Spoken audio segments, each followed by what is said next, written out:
চট্টগ্রাম প্রকৌশল ও প্রযুক্তি বিশ্ববিদ্যালয় ভর্তি পরীক্ষা 2025-26 শিক্ষাবর্ষের সেকেন্ড কল ভর্তি বিজ্ঞপ্তি প্রকাশিত করা হয়েছে।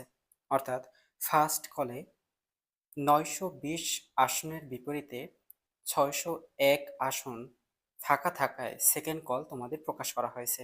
অর্থাৎ সেকেন্ড কলের ভর্তি কার্যক্রম অনুষ্ঠিত হবে 601টি আসনের বিপরীতে, যেখান থেকে যে সকল শিক্ষার্থী ইঞ্জিনিয়ারিং ডিপার্টমেন্টে রয়েছে তোমাদের ডাকা হয়েছে 1251 থেকে 2500 পর্যন্ত, এবং আর্কিটেকচারে যারা রয়েছে তোমাদেরকে রাখা হয়েছে 76 থেকে 125 পর্যন্ত।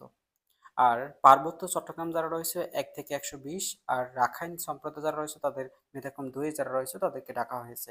এবং এই ভর্তি কার্যক্রম অনুষ্ঠিত হবে আগামী 10 মার্চ 2026 মঙ্গলবার সকাল 9টা 30 থেকে 3টা 30 পর্যন্ত স্থানীয় কেন্দ্রীয় অডিটোরিয়ামে এই ভর্তি কার্যক্রম অনুষ্ঠিত হবে। শিক্ষার্থী বন্ধুরা, তোমাদের এখানে বলা হয়েছে যে সকল শিক্ষার্থী ফার্স্ট কলের পরে সেকেন্ড কলে যে সকল শিক্ষার্থী 2500-র মতো যারা রয়েছে তোমাদের 600 605 605 আসনের বিপরীতে তোমাদের সেকেন্ড কলের ভর্তি কার্যক্রম অনুষ্ঠিত হবে। অর্থাৎ সেকেন্ড কলে এই 605 আসনের 2500-র মধ্যে ভর্তি কার্যক্রম অনুষ্ঠিত হবে।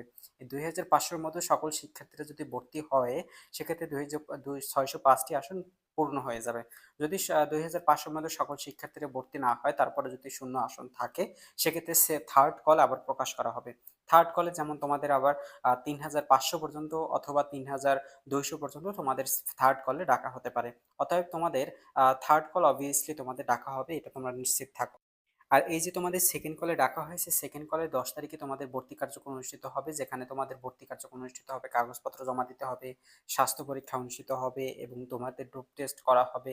সকল কার্যক্রম তোমাদের এই 10 তারিখে অনুষ্ঠিত হবে এবং 11 তারিখে তোমাদের ভর্তি ফি জমা দিতে হবে। ভর্তি ফি যদি তুমি জমা দিতে না পারো, সেক্ষেত্রে তোমার কিন্তু ভর্তি বাতিল বলে গণ্য করা হবে।